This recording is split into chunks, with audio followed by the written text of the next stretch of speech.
¿Alguna vez has oído que la gente en la Edad Media pensaba que la Tierra era plana? ¿O que la Biblioteca de Alejandría contenía todo el saber del mundo antiguo y que su destrucción nos sumió en una edad oscura? Estas ideas son súper populares, las vemos en películas, series y hasta en libros de texto. Pero, ¿y si te dijera que muchas de estas verdades son en realidad mitos, malentendidos que se han repetido durante siglos? Hola a todos y bienvenidos a nuestro canal.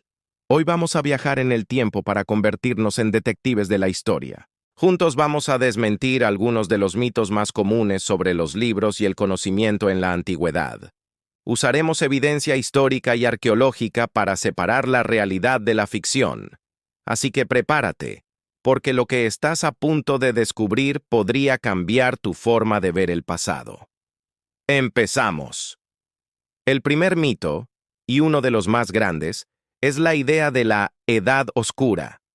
A menudo nos imaginamos la Edad Media como 1000 años de ignorancia y estancamiento intelectual entre la caída de Roma y el Renacimiento. Se dice que la ciencia se detuvo, el arte se volvió primitivo, y la gente olvidó todo lo que los griegos y romanos habían descubierto. Pero la realidad es mucho más compleja y fascinante.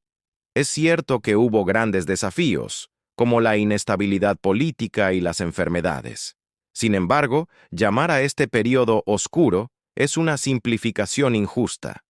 Fue en los monasterios medievales donde se preservó gran parte del conocimiento antiguo. Monjes copistas pasaban sus vidas enteras transcribiendo a mano textos de Aristóteles, Platón y Euclides. Sin su trabajo, estos tesoros se habrían perdido para siempre. Imagina estas salas de escritura, los scriptoria, iluminadas solo por la luz de las velas. Cada letra, cada ilustración, era un acto de devoción y un puente hacia el futuro. Estos manuscritos no solo se copiaban, también se estudiaban y comentaban. Se desarrollaron nuevas formas de escritura, como la minúscula carolingia, que hizo los textos más fáciles de leer y escribir. Además, fue durante la Edad Media cuando nacieron las primeras universidades en lugares como Bolonia, París y Oxford. Estas instituciones fueron centros vibrantes de debate intelectual, donde se sentaron las bases de la ciencia moderna. Así que, en lugar de una edad oscura, deberíamos hablar de una época de transformación y preservación. Ahora, hablemos de un icono, la Gran Biblioteca de Alejandría. La imagen popular es la de un único y majestuoso edificio que albergaba todo el conocimiento del mundo, y que un día fue consumido por las llamas en un evento catastrófico que nos hizo retroceder 1000 años. Suena dramático, ¿verdad?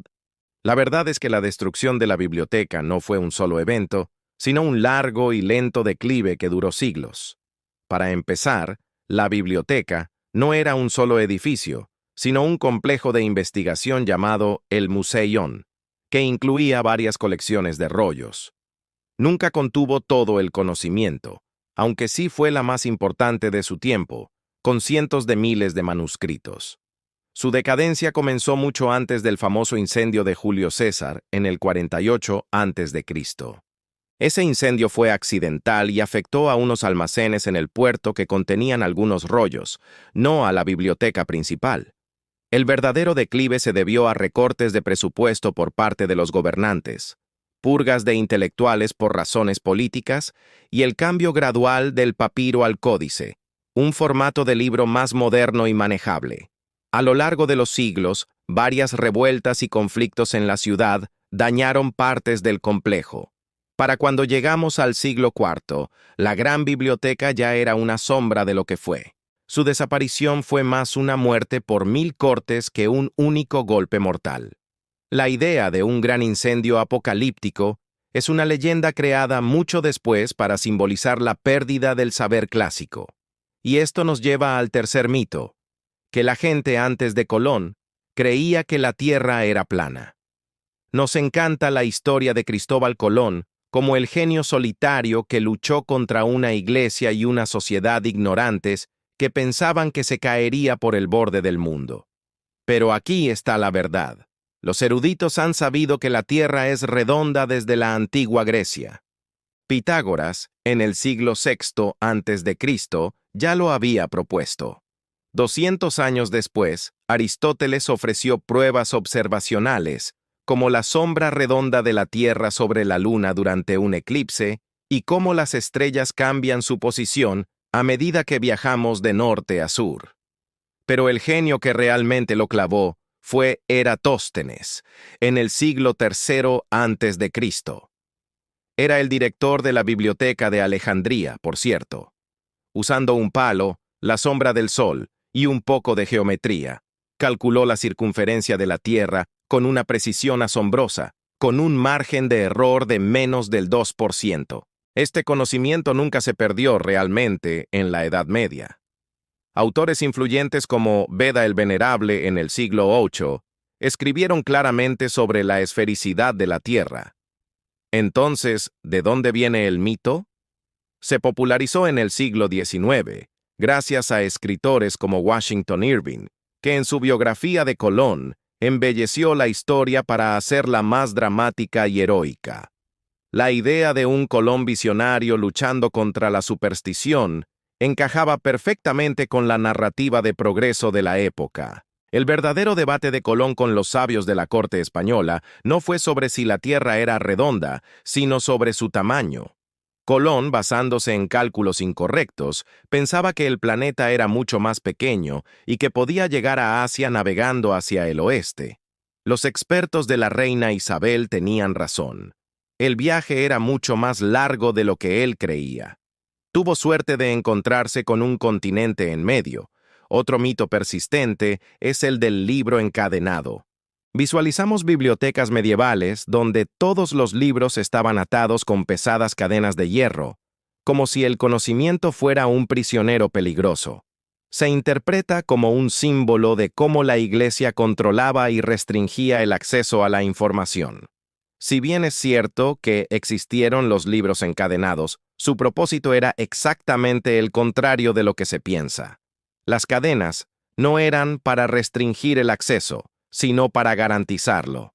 En una época en la que cada libro era un tesoro invaluable, hecho a mano y con un costo exorbitante, las cadenas eran un sistema de seguridad. Eran el equivalente medieval a los cables de seguridad que hoy vemos en las tiendas de electrónica para que puedas probar un teléfono sin que nadie se lo lleve. Las cadenas permitían que cualquier persona que supiera leer pudiera consultar los libros directamente de las estanterías sin necesidad de un bibliotecario. Esto era un gran avance. En lugar de tener los libros guardados bajo llave, se ponían a disposición del público. Era una forma de democratizar el conocimiento, no de reprimirlo. Estas bibliotecas encadenadas fueron las primeras bibliotecas de acceso público de la historia. Así que, la próxima vez que veas una imagen de un libro encadenado, no pienses en opresión. Piensa en un esfuerzo increíble por hacer que el conocimiento fuera accesible para más gente. Finalmente, el mito de que la imprenta de Gutenberg, por sí sola, trajo la luz del conocimiento a un mundo analfabeto. No hay duda de que la invención de Gutenberg en 1450 fue revolucionaria. Permitió producir libros de forma masiva y a un costo mucho menor, lo que aceleró la difusión de ideas como nunca antes, siendo clave para la Reforma Protestante y la Revolución Científica. Sin embargo, atribuirle todo el mérito es simplificar la historia. Antes de Gutenberg, ya existía una próspera industria del libro manuscrito, con talleres que producían textos para estudiantes universitarios y una creciente clase media urbana que demandaba libros de oración, romances y manuales prácticos.